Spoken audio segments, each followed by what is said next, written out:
Welcome to CNRL Author Talks, where authors come to talk about their latest books with librarians from the Central Northern Regional Library in New South Wales, Australia. This week, we revisit an author talk from the archive. In September of 2007, Sharyn Munro visited Tamworth City Library to discuss her collection, Mountain Tales, The Lives and Loves of My Animal Neighbours. Good morning, everyone. Thank you for your interest in my new book, Mountain Tales, and thanks to Tamworth Library for welcoming me yet again. And thank you for braving the lovely day to come in out of the dust.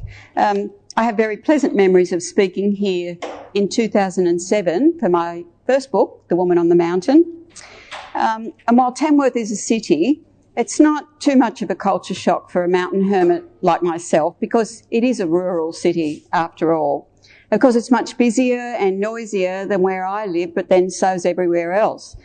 Because I live by myself, and it is up in the mountains, hour and a half from town, and there's no human neighbours within cooee. So it's quieter, but it's never actually totally silent, because at 3,000 feet up, well, that's 1,000 metres for people younger than myself, there's always at least a breeze to rustle the leaves in the trees that surround my clearing. And some of my fellow inhabitants, like the wattlebirds and the friarbirds, when they get together, make a racket that would rival any teenager's CD player, I can assure you. But the difference is that none of the noises are man-made, nor is anything in my view. My little mud brick cabin looks across forested ridges and valleys to the pristine rainforests and subalpine wonders of the Barrington Wilderness area, and those ridges are around 5,000 feet or higher, so they're liable to be snow-capped if I'm lucky. Because I consider myself actually always lucky, because I can live there and earn my living as a freelance writer.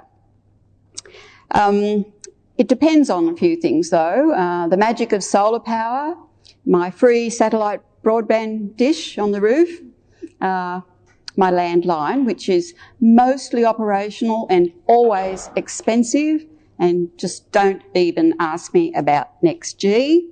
But the other essential ingredients of my living there are my food garden, my wood supply for my cooking, hot water and heating, my little Suzuki four-wheel drive, and good behaviour on the part of the temperamental machinery like the pump and the chainsaw on which I depend. At 61, like many people of my age, I have arthritis, which is well managed by natural means, but it does slow me down a little. And my family and friends would probably say that that's a really good thing. Now, while we're on health matters, I just want to explain that these big bags and rings under my eyes don't mean I've been having a really wild time lately and staying up late. I have a post-viral inflammation, so that's why. Not that there isn't a lot of pretty wild nightlife at my place, but I never get invited. Now, but not being as overactive as I used to be means that I actually observe more, and I make sure that I make time to write more, even from my veranda. And there's some magazines up there that'll show you the view from my veranda. Even from my veranda, there's a lot to observe. And since I've been living there on my own, which is now about 7 years, the wildlife's become much more complacent about having me around. I'm fairly quiet. I don't talk to myself a lot, and I'm definitely in the minority. Although when I see them, like the Jackie lizard or, something friendly, not the snakes, I do say hello, just being neighbourly, and so they get used to my voice as well, which is partly why I suppose they don't take off when I walk past and say g'day. I probably speak somewhat more loudly when I go crook, when they cross the borders between their territory and mine and get into mischief. Well, they get into trouble, they cause mischief. They have 164 acres of my 165-acre wildlife refuge. Stupidly, I thought they'd let me have just one for myself. And then I thought, well, at least I'll have the buildings. No. The quoll took over the shed and then the veranda of my cabin. After her came the bush rats, and after them, naturally, came the python. Now, I just aim to keep the inside of my little cabin critter-free. I've never been fond of house sharing with strangers, especially unannounced ones. So I'm just not keen on the idea of something uncoiling itself from the dark depths under my desk, or something smaller scurrying over my head whilst I'm asleep. I'm quite civilised in that respect. But depending on the eroded or sloshy state of the tracks up my way and whether the creek's flooded or not, it can take me an hour's rough drive to reach the nearest bit of tarred road. But this distance from so-called civilisation is one of the main reasons why the area has remained relatively untouched. Please come and sit down. There's seats up here. On my place, lightly logged, lightly grazed way back when, in the 40s, in the National Park with whom I share two main boundaries, and in the nearby World Heritage Wilderness area, and also why I'm so lucky to share with such a wealth of the original local native animals. Now here's part of the introduction to Mountain Tales, which is called I'm just checking. Presume it's going. Which is called Welcome to My Mountain. Short or tall or really small, furred or feathered, smooth or scaly, I'm the poorest creature here without a tail at all. Being the only human resident of a wildlife refuge on the edge of a national park that is far from any town, I see lots of creatures behaving wildly. They can be so natural because they ignore me, as they should. After all, I'm obviously of an inferior and inadequate species, no tail, only 2 legs, pathetic hearing, poor vision, that's shockingly so at night, no built-in insulation of fur or feathers, and an apparent inability to survive on the local abundance of grass, leaves, roots and other creatures. To that general picture of modern white Australians, my neighbours might add other deficiencies peculiar to me. Knees that can't be relied on to bend, as knees must, to climb up and down slopes. Inappropriate Celtic skin that burns to cancerous spots under our sunshine. And a lack of any singing talent. I love where I live, high on my forested mountain, surrounded by even higher, wilder mountains. But I admit to being the least well adapted to my surroundings, because still dependent to some extent on the outside world, but not for entertainment. My fellow wild residents and their relatives from the national park next door are always up to new tricks. These may well frustrate my own activities and infuriate me with the apparent perversity of their choice and timing, but they never fail to interest, surprise, and cause me to seek further information. So that new readers will be able to follow me in my animal encounters over the decades, here's a potted history, which is dealt with in the first book in detail. I first moved here in 1978 with my husband and our 2 children, Sam, 5, and Lucy, 3. That early bush life, living in a tent while we built a little mud brick cabin, fencing, setting up watering systems, planting fruit trees and vegetable gardens, was idyllic. But the marriage splintered into very nasty shards after too few years, and then came too many years in Sydney as a sole parent, working and always broke, returning to the mountain whenever I could. In 1994, when the kids were grown up, off living their own lives, I resumed my full-time bush lifestyle with my new partner, having installed solar power so we could work from there. The cabin grew a little bigger. Its surrounding yard was fenced off from the forest and from its inhabitants, theoretically.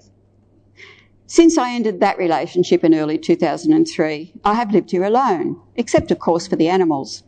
These solitary 6 years have allowed me to observe and share more of their lives than ever before. But surviving here isn't always easy for me, as the woman on the mountain tells. As a child, I couldn't decide if I wanted to be an artist or an author or a ballerina when I grew up.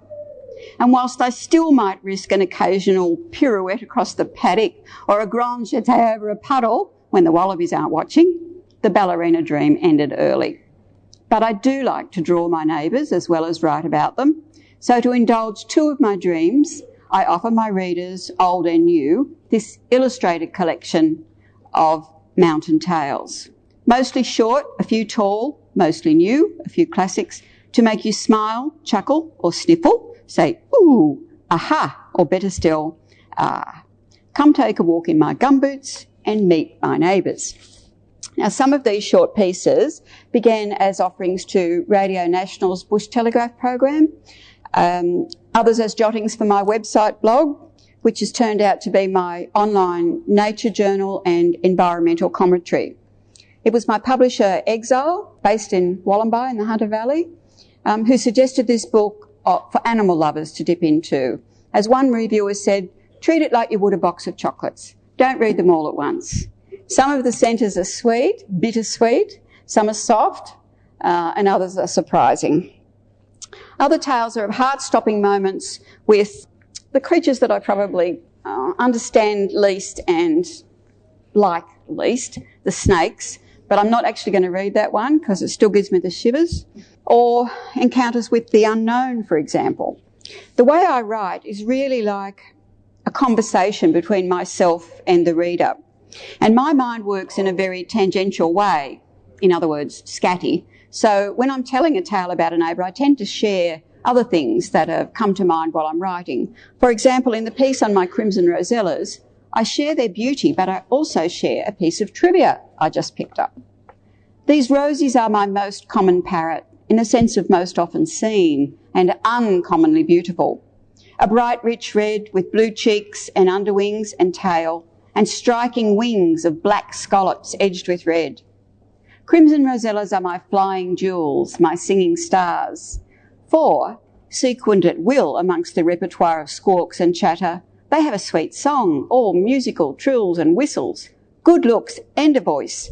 Aren't they lucky? Aren't I? Here's the trivia. Australia is rich in parrots of many sizes and colours.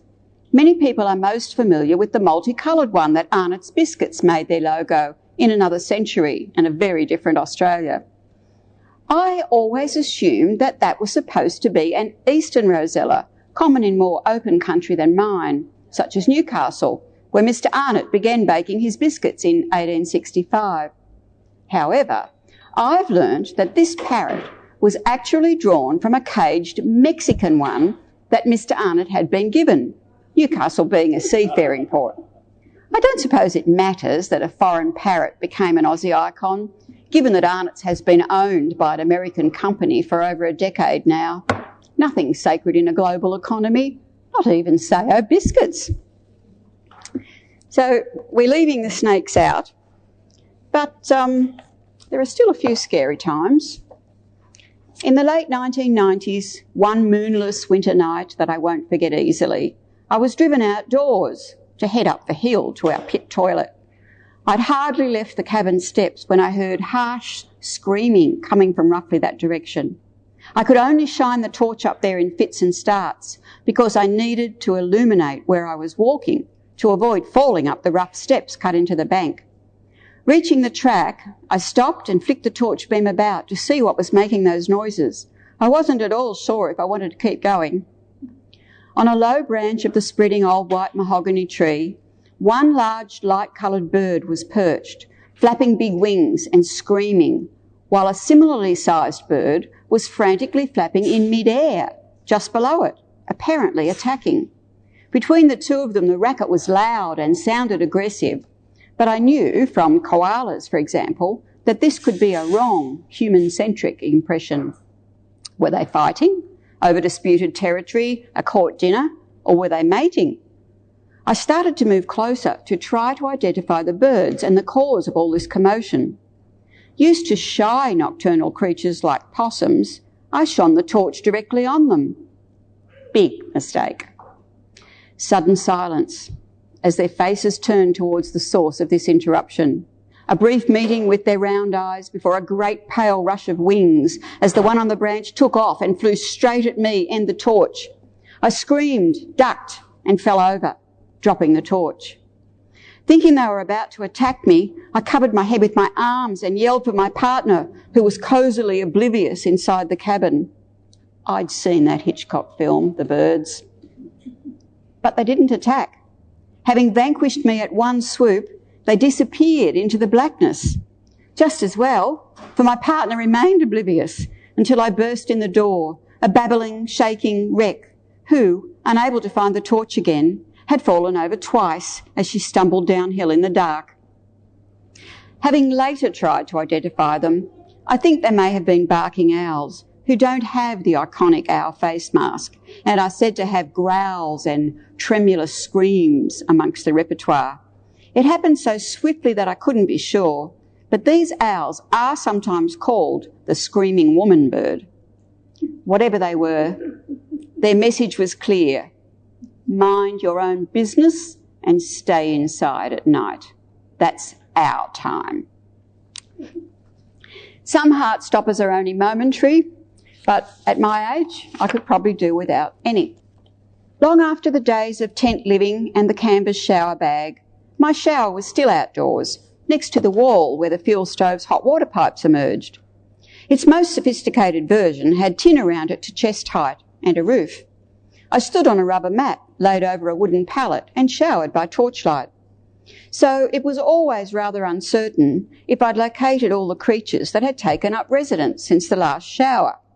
Spiders in the folds of the face cloth being my main concern, a fierce and hopefully effective shaking was required before use.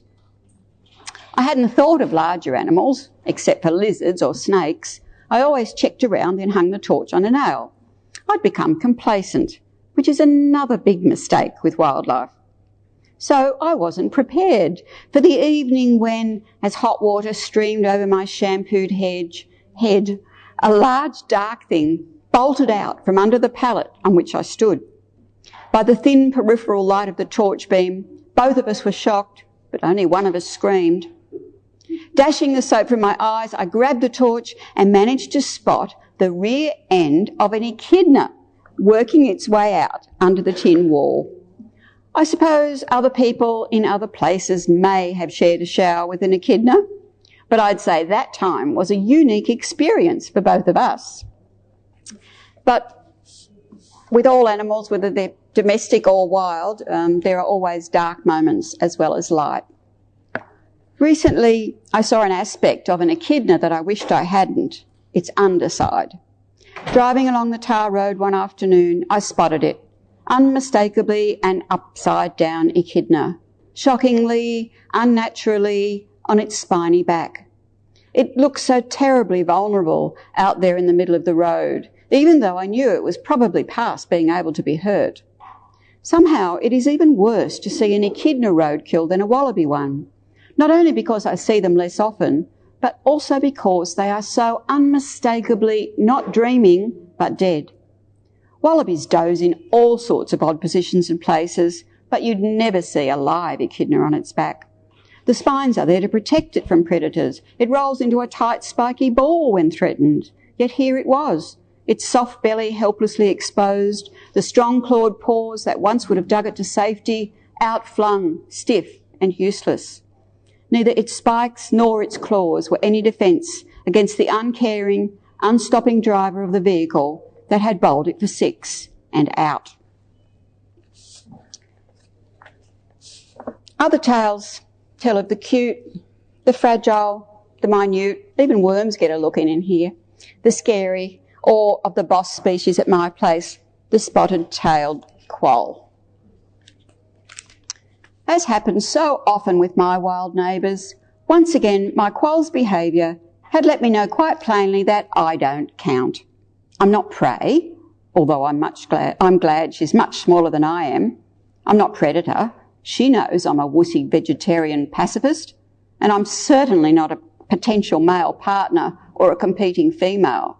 I've told her I think male quolls are too buffy looking for my tastes, with their blunter faces and their big raw pink noses that make me envisage them snuffling about in bloody carcasses. But I don't think she has much choice when it comes to mating, which is the only time I've ever heard my quolls make distinct vocal sounds. Once a year, when she has a male visitor in the shed, there's a prolonged and fierce carry-on with growls and hisses that don't sound very loving. I've read that the females often get badly bitten during the process, which can last up to 8 hours. I'll bet she's pleased he doesn't stay round or ask to move in. Male quarrels are clearly only bearable as one-night stands. But once I'd handed in the manuscript for this book, which, by the way, is always about 7 months before the book comes out, it's the time it takes for production, naturally, things kept happening. I kept having adventures with wild neighbours that hadn't made close contact before, like the python. I hadn't really had a python around. Took over the tower, which is now on the veranda, by the way. I'm moving towards a real bathroom inside. But that's ongoing, actually. But then I had 2 echidnas, a blonde and a brunette, very distinct, who for several weeks were sharing the patrols of my house yard, poking their snouts in everywhere. It was quite odd. They normally only have one at a time in a territory. And, of course, my regulars, that I do have a lot to do with all the time, kept having new adventures and things changed. The horses, for example, there have been horses up there probably for 30 years, have now gone to my daughters, so things are changing altogether. I've got a mow, for example, but I keep telling my regulars that their latest episodes will be in the next book, which is probably going to be a book of short stories about this kind of creature. But because I'm interested in all creatures and I care about all our futures, I will keep writing about the wild animals. My writing would probably be classed as nature writing, except that I see it as my own personal form, where I combine nature writing with selective memoir and humour and environmental issues to try and reach a wider readership. I want to raise awareness, so tiny seeds of awareness, of the endless wonders of our natural world and thus its value and the need for its long-term protection by our governments over short-term profit, as is the case at the moment. Just as we can't eat and drink coal, although it gets the best of our water allocations and does not respect prime agricultural land, as you will know with the amazing and prolonged blockade that the Karuna farmers have been carrying on. They're an inspiration to everyone to say no right in the start. Don't let them on. Nor can any creature inhabit country that is disemboweled by a massive, everything's out of scale, a massive modern open-cut coal mines and their surrounding overburdens, which you're probably having some today, of heavy metal-laden dirt. And it trashes thousands of hectares at a time. They are so huge. If you've ever flown over the Hunter Valley, you'll know what it's like. And having watched, perhaps over the last 15 years, watched the Hunter's air, water, landscape, the health and futures of its people, and indeed the absolute survival of its small communities, some of which it becomes untenable to live anywhere near those big mines, and they die, the communities. I've watched them be destroyed by the insane scale of expansion in this coal frenzy. Believe me, you don't want to let your area go that way. I'm going to tell you today, I wasn't going to go into this detail, but given the kind of weather we've got, just what's in the dust. The dust that you normally see landing on your windowsills in the Hunter Valley towns, because my daughter and grandchildren live in Singleton, so they're in the middle of all this. Isn't the sort that's going to kill you. It's the invisible sort, the fine dust particulates that you can't see. And Singleton has something like 40,000 tonnes with Muswellbrook together, 50,000 tonnes of fine dust particulates in their air each year. The average for an area that has no open-cut coal mining is less than 1 tonne. So we've got, say one Shire, 40,000, Singleton, Upper Hunter, which so far has no mines, although there is trying to be one, at Bickham, has less than 1. And the government says, no, they won't move a dust monitor to the region, and no, they won't do a health study. We don't have enough population to warrant one. In that dust, the Upper Hunter Waterkeepers Alliance had an independent test done on water in a tank, a house tank at Muswellbrook, where they've got lots of mines, but the Bengalla mine, it just kind of looms over the town. In the water in that tank, which the people had been using, we have a most toxic pollution cocktail. Now, we all know lead's not good for children, people, whatever, and the effects are very long term. Lead had a whopping 240 times the recommended maximum level. Arsenic, now we'd all like to have arsenic in our drinking water. Arsenic Cadmium and chromium had 10 times the maximum recommended level. Mercury and nickel had 5 times, barium 3 times, and molybdenum 2 times. Now, I don't know what molybdenum and barium do to the human body, but if that's the World Health Organisation's recommended level for people and we're way, way over, I don't think we want it. And of course, this is when we're being assured that strict environmental guidelines are being adhered to. And nobody comes around and checking people's tanks. You have to pay for that. And after a day like today, it would be much more widespread what's being given to people to add to their water. But coal seems to be able to do anything in New South Wales. Threatened species legislation, which is what's underlying this book, is just one of the protections that our state governments can ignore ever since they brought in Section 3A of the Environmental Protection Act. It's all up to the minister when a project is deemed to be of state significance, like a mine or a power station or anything large, which is, and now it extends to property development as well. It's not of state significance to be protected, but be developed, to be fast-tracked so that we aren't holding profits up. Now, our native creatures need all the help we can get, they can get, and we can get. And some of you may already belong to groups like Landcare that help protect habitat, or other groups working for animals. But in the back, I've put a whole lot of references, websites, and names of umbrella groups that you might like to become involved in. And you don't have to own land and dedicate it the way I have. There's lots of ways there. You might want to get involved with a specific animal, like the poor old bilby or the Tasmanian devil, or just generally. There's a lot of conservation areas, and it may just be writing letters, but you can do something. And then in the back, there's also a list in memoriam of all the species for whom it is too late. We have the record in Australia of the worst in mammal extinctions. We're pretty good. This is the last chapter, and it's called Missing Tales. I'm fortunate to be able to live amongst so many wild creatures who belong here more than I do or ever could. Yet there are lots of tales I'd love to see but never will because they're extinct, or so few are left that they're on the critically endangered list, or the steps on the way to that, the vulnerable or threatened species list. The more I learn about the amazing animals just around me, the more I grieve that so many equally unique and interesting Australian creatures are now gone. Their combined richness is what biodiversity means, and even though we may not understand how, all creatures, including us, have or had a place in an ecosystem. We are all linked. Like any chain, break or even weaken a link and things eventually fall apart. Our shameful record, in the mammals at least, is 27 unique species of furry, warm-blooded creatures like us, but oh so different, will never exist on this earth again, thanks to our clumsy progress. And we've done it in a little over 200 years. We've been rotten caretakers compared to the original ones who managed it so well for thousands of years. When I see the wild animals around me living such efficient and rich lives in the natural world we inhabit here, requiring of me only that I should leave them alone, I wonder that we got our priorities so wrong on such a large scale in this country. It's way past time that, as a species, we human animals got it right in how we value and treat what's left of our natural world.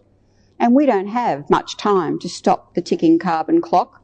Apart from the intrinsic, intricate and unique beauty and diversity of our earth, its land and sea and air, and all the creatures that live within, we need it to survive, so we can. And even if we don't have tails, I'm sure the other animals will tolerate us, so long as we stop wrecking this world we must all share. It's the only one we've got. Thank you.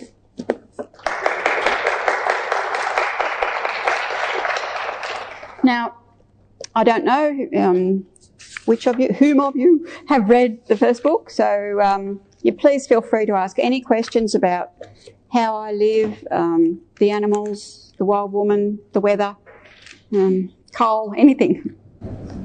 You said you had a vegetable garden. How do you prevent your neighbours from vegetables?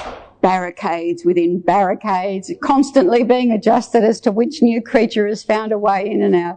Yes, there's no point in trying in the bush without that. I like the way they do it out in the Western districts because I write for Owner Builder magazine, so I get to go and see a lot of places being set up. And around Mudgee, Ralston Way, they always build, before they even, have the house finished, big netted enclosure, wire netted enclosure, enough to put your orchard in, so you plant close together. It's very hard to do that retrospectively.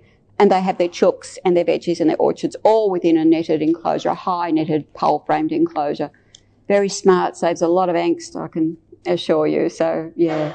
And a lot of people also might have like a mud walled or a rock wall base to try and keep the snakes from living in there too, coming after the chooks.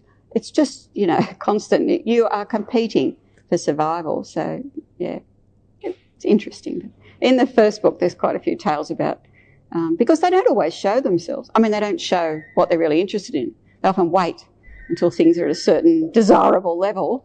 And sometimes that might even be for 2 seasons. So you don't think you've got a problem. Say with possums, for example. I didn't have a problem with possums while the quoll was living in the shed. And the roses actually started to grow. I have, 15-year-old longer roses that, they look about, they're bonsai. And now the horses are gone, the citrus has gone, boom, everything, it's all in flux, in my opinion, as to what's coming to live with you and share with you at the moment. But nothing nasty, I don't shoot or anything like that. Yeah. I have read the first book, and obviously, this is what you want to do. I'm just wondering what prompted you to move to where you are. Well, back in the 70s, in those days we were all still worried about, a nuclear war. It felt like, there was a back to the earth movement, I guess, then, although my husband and I weren't hippies by any means. We had a combi, as I said in my first book, didn't have flowers on it, it was brand new. But I had a son, I was thinking of, hiding my family away, becoming self-sufficient then. We thought peak oil was on the horizon. Well, it's always on the horizon. Just trying to be sustainable. I had moved from inner city Newcastle to a little village where there was no shop, for example. We lived in an old jail there. And so I had a big veggie garden. I'd been used to shopping only once a week. My privacy envelope just, got bigger. I needed more space and less neighbours and particularly more naturalness around me. Not just, dogs and cats and a cow and a horse. I wanted just another world going on around me that I was close enough to be privileged enough to participate in or at least look at. I'd grown up on a 10-acre farm with another fence and another fence. I just liked the idea of country and a whole world that isn't manicured by man. Might not be necessarily ruined, but it's just doing its own thing. So that was why it wasn't the most sensible place to go to for the children and so on. But in the end, coming back as an older person when the children were grown up, it was the right thing. I always meant to go back. I didn't ever own another house in Sydney. I rented, and when I could afford the petrol, or I had a car that would get me there, I'd go back to the mountain. And the kids only remember that as home. They don't remember anything else. So I just feel very privileged that I can live there and work there. I'm not a believer in being supported by the community when I am able to earn some money. But, Have you had any major bushfires? Yeah. They gave me 2 chapters in that book. The first one was way back in 1980. We were still in the tent. We had the dams built. The cement tanks had been delivered, but we hadn't dug all the 200 feet of head to pump from. It's high, 60 inches rainfall there. When those fires came, there was no bushfire brigade. The nearest ones that were supposed to cover the area wouldn't come. Oh no, up to that forest. Pastoral brigades. So I started a brigade after that, and I have remained active in that brigade. I've done all my training, related training. The second one, and there were no phones there either, by the way. The second one was in 2003, the day after I got back from a 3-month writer's residency in Victoria. So it wasn't as prepared as it should have been. I had my water, then we had a brigade, there were backups and so on. So, yeah, both of them burnt out my entire block. Cabin was saved second time, a lot of tragic. I haven't had koalas on my block. I haven't heard them since those 2002 fires at all. They are over on the other side of a couple of ridges over that I often go through to get out. So I know they're around in the unburnt areas, but yeah, it's pretty devastating. Very, very fast fire. I stayed at the house with the hose, trying to do my best. I've got sprinklers, not on the roof, because where I am, on a side of a mountain, and the way the winds come there to be watering up the hill, not my roof. So I don't see any point in that. You've got to consider your own area each time.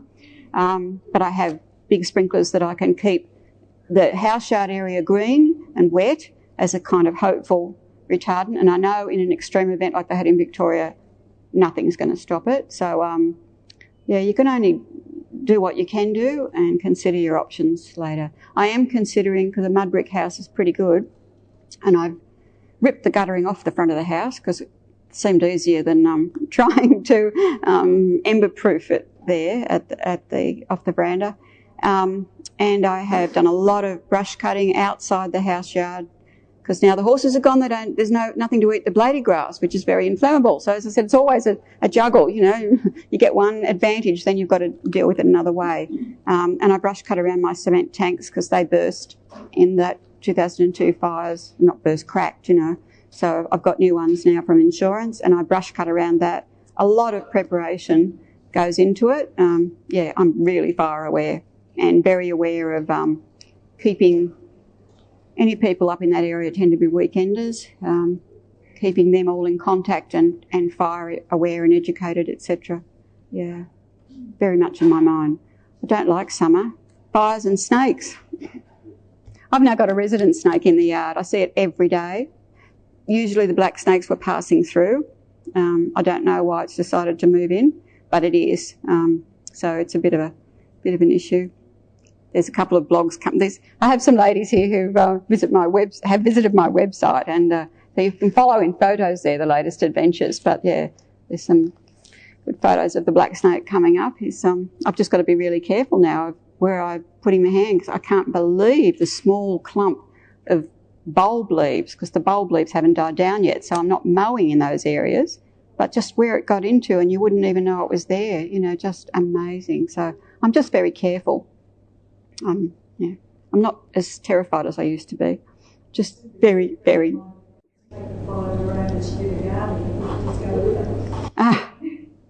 Well, it would be nice to be at that level of comfort with them. It's not quite a phobia, but it's probably bordering on it. I grew up with my mother screaming all the time. Whenever we had a lot of black snakes in the Central Coast where I grew up. Yeah. It wasn't. I was educated not to, and the first time I had my first leech after we'd moved to the Central Coast, my mother decided it was a baby snake eating me. So I might have started the phobia. But, yeah. Oh, I've written since I was little. I was kind of the middle child with a very scattered family on the farm at Gosford, and yeah, I was always writing, you know, rubbish with lots of it. 7 adjectives per noun, probably, and not about real things. You know, when I wasn't drawing gum trees or ballerinas, I'd be writing. The nuns kept all my composition books. They thought they were so lovely from primary school. But, yeah, I used to have lists of words. I loved reading.